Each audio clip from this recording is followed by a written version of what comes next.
जय जगन्नाथ सांग मैंने आपण मैंने केबे बिना काजू और बिना क्रीम रे ग्रेवी पनीर बनई कि किंतु मु आज बनइବାକୁ जाउछि बिना काजू और बिना क्रीम रे ग्रेवी पनीर। तो चलते देखा यार सीक्रेट टिप्स विषय रे। तो ये मुझे नहीं 500 ग्राम रो पनीर आ मुझे मीडियम साइज मुझे काटी देछि। तो सब जन पनीर मुझे भाव में काटी देछि। काटी सारा तेल गरम हो गला पनीर को छाणी देछि ब्राउन कलर हेबा पर्यंत। तो देखो मोर ब्राउन कलर हो गलानी। तापर मुझे गोटा कंसारे पानी नहीं मुझे किसी समय भेदे देछि जेपरिक पनीरटा बढ़िया भाव में नरम हो जाइबो। तापर मुझे किसी मसला मु रेडी कर देछि जहाँ मुझे तेल गरम करके गरम मसला पकेकी पियाज रसुण अदा और टमाटो को मुझे आड करके किसी समय भाजीदेवी जेपरिक यार गोटे बढ़िया फ्लेवर आसीଯିव। तो ये किसी समय भाजी सारा मसला को किसी समय ठंडा हाँगा छाड़ी दूसरी। तो ये ठंडा भितर मुझे सब पनीर मुझे छाणी देछि।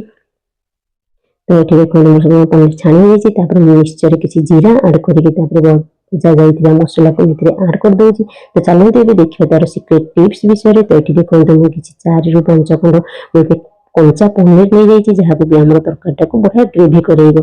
तो मुझे यहाँ आड करके मुझे ग्राइंडिंग कर दूसरी। तापर ये कढ़ाई गरम कर तेल जीरा फुटे देकी किसी कंचा पियाज आड कर दूसरी। पियाज टी ब्राउन कलर हो गला मुझे आड कर दूसरी लंका पाउडर। तापर मुझे बटा जाइए मसला को मुझे आड कर दूसरी और यह किसी समय कषि दूसरी।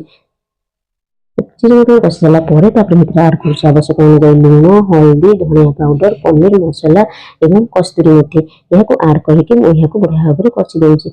कषि सारापर मुझे किसी कटा जाइए सीझा आलू में आड करी जहाँ को आगुरी प्रेसर अलरेडी सीझे देछि।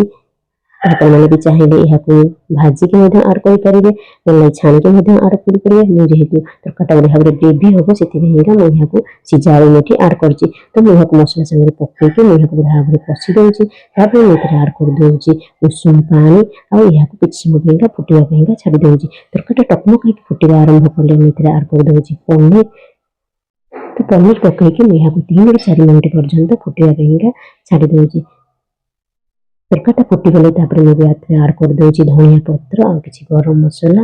तो ये आड कर देछि धनिया पत्र गरम मसला। तो ये देखते मोर तरकाटा बढ़िया भाव में ग्रेवी हो आसला। तो ये मुझे रुटी सागर सर्व कर दूसरी। तो आप चाहिए यहाँ भात सागर खाईपारे। तो आप थे निश्चय ट्राए करूँ और कमेंट मत शेयर निश्चय करूँ।